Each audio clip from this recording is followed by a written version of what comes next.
Welcome to this video on hierarchical clustering. After completing this video, you will be able to explain the intuition behind how grouping or clustering works. John and Mary are a newly married couple and are planning their honeymoon. They decided to visit 12 places shown on the screen. How should they plan the trip?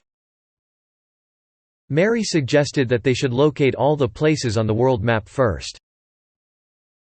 Can you observe a pattern here? Every continent has 2 places that they want to visit. The Eiffel Tower and Louvre Museum are part of Europe. The Great Wall of China and Taj Mahal are part of Asia, and so on.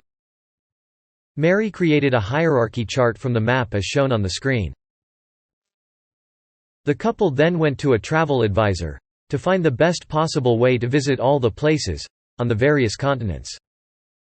The travel advisor saw that, while South America and North America made the Western Hemisphere, the rest of the continents put together made the entire Eastern Hemisphere. He claimed happily that the couple was indeed going on a world tour. To summarize, the couple started with 12 individual places. They grouped together the places that belonged to the same continent. The travel advisor grouped the continents into hemispheres.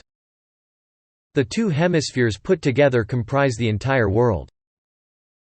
This is exactly what hierarchical clustering is. Grouping together similar points to create hierarchy of clusters.